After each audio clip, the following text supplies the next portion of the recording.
What's up? Welcome into your daily Buckeye Blitz for a finally football Friday. Well, it's a Friday anyways. Not much football going on, but it is April 21st, 2023. Don't forget, hit the buckeyecast.com. I've got some new shirts and hat designs coming out shortly. Still get free shipping, $50 for any $50 orders. Everything is 25% off across the board. Everything, got anything you could possibly want there. And if there's something you want that is not there, hit me up. I will get it for you. Today, we're talking recruiting. We got to update the recruiting boards and see where people are at, where they're going. So many dudes to talk about. How's this offense and defense recruiting changing? So today, we're going to focus mostly on the offense, but a couple nuggets here to start off with. Booker Pickett, defensive end out of Florida, over here in Tampa. He won't be making an official visit to Ohio State until the fall. You remember he was just on campus for the spring game, loved it, had nothing but glowing things to say about the Buckeyes, but won't be able to make it for an official until the fall. So expect his decision to come later, probably maybe not even a December decision. Could be the final signing day. Signing day number 2 in February. Used to be number 1. Now you're number 2. Who else? Okay. Also on the defensive side of the ball, 4-star linebacker Edwin Spillman out of Nashville, Tennessee. Buckeyes have been looking at him hard and heavy. I've seen Laurinaitis retweet a video of Spillman doing some squats, 3 reps at 525. My knees would explode. Jesus, no thanks. So anyways, he has 3 crystal balls to Tennessee just coming in lately. So Buckeyes will keep pushing, but not looking good for the Buckeyes and that linebacker, Edwin Spillman. So let's talk offense. It was a scarlet spring, you could say. Buckeyes have 12 commitments, number 1 ranked class, according to the total points. I go by the average per player rankings, but we'll get into that later. So heading into March, we had 3 commitments from Ian Moore, Garrett Stover, and Jeremiah Smith. Now we have a loaded offensive class. We got to go to work on the defensive side of the ball, in my opinion. But anyways, Buckeyes are back out on the road recruiting. Hartline has his ATV all gassed up and ready to go. Maybe a few scuff marks, but anyway, evaluating the high school prospects at their schools so they can go visit. Then you got June camp season firing up in about a month and a half. Then you got the next batch of OSU commitments coming then. And we'll see what happens in June and after that when the officials are complete. But the offensive class is pretty much complete.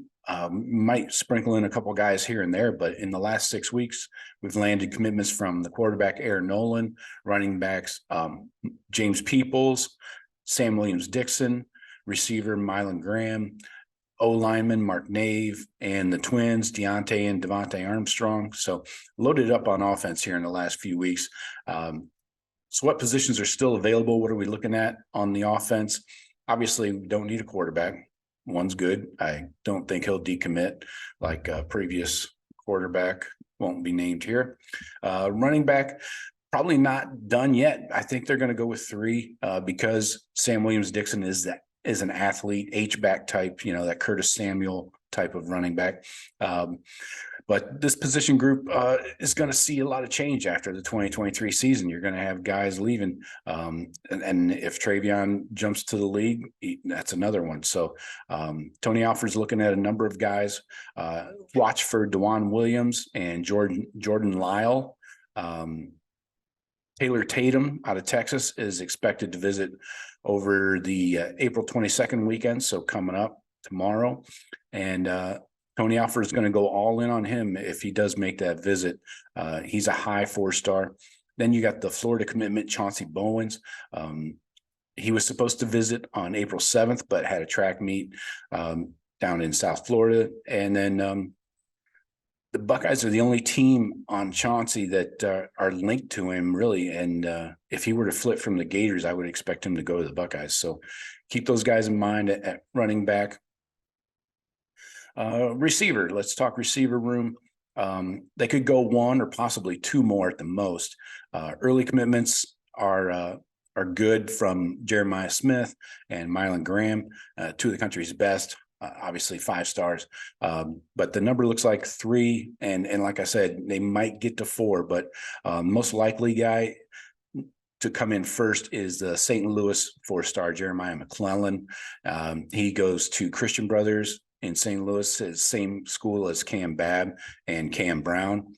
But he's starting to slow down his recruitment, his process, and he's kind of taking it slowly. So it could open up spots for other guys, other receivers like from Virginia Beach, Kalen Adams, and from Baltimore, Elijah Moore. Those guys could take that opening if McClellan doesn't want to jump on board soon. McClellan is a more natural slot receiver than Kalen Adams and Elijah Moore. So that's why Brian Hartline has gone after him pretty hot and heavy. JoJo Trader was supposed to make it up last week for the spring game. Didn't happen. He's a slot receiver as well. Very dynamic, but didn't make the trip. So he went to Miami's spring game that Friday night instead. So I don't know. His recruitment's gonna go all the way to signing day for sure. I'm not sure Hartline's that interested anymore, and NIL is going to be a definite issue here. And as we've shown, I'm not sure the Buckeyes have the NIL ability to bring in a receiver like JoJo Trader. So we'll see.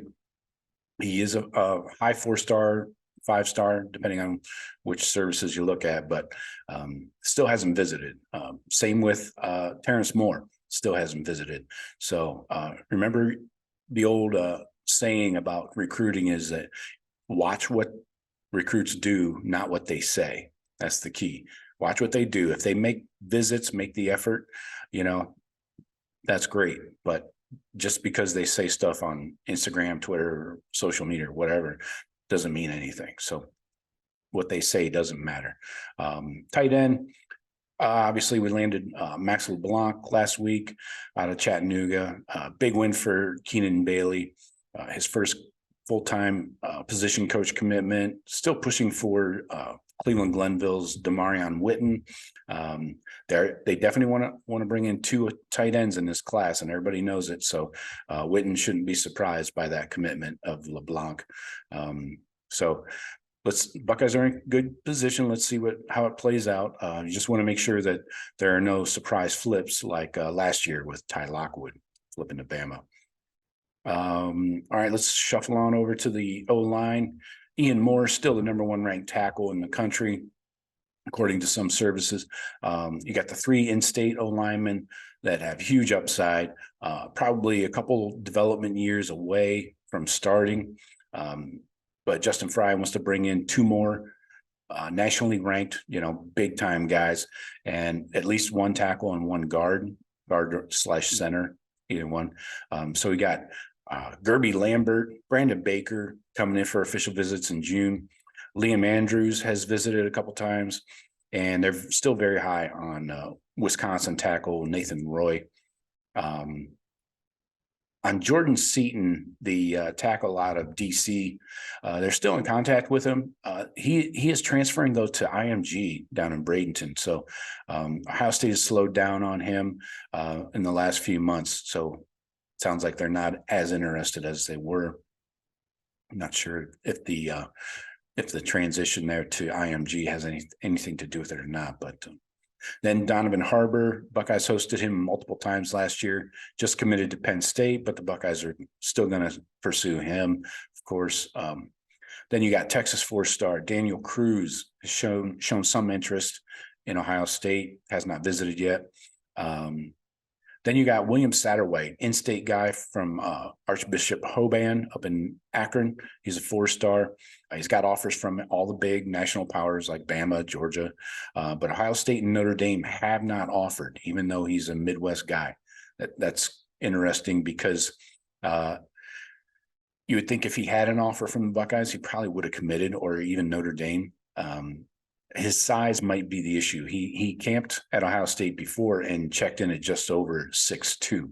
So has he hit a growth spurt yet? You know, is he still at 6'2"? Is he maybe 6'4", something like that? It's still not the height you want for a tackle, especially a high level 4-star. So if he gets an offer from the Buckeyes, they'll probably want him to come camp in Columbus and see if he makes that trip. So that's all I got for you today.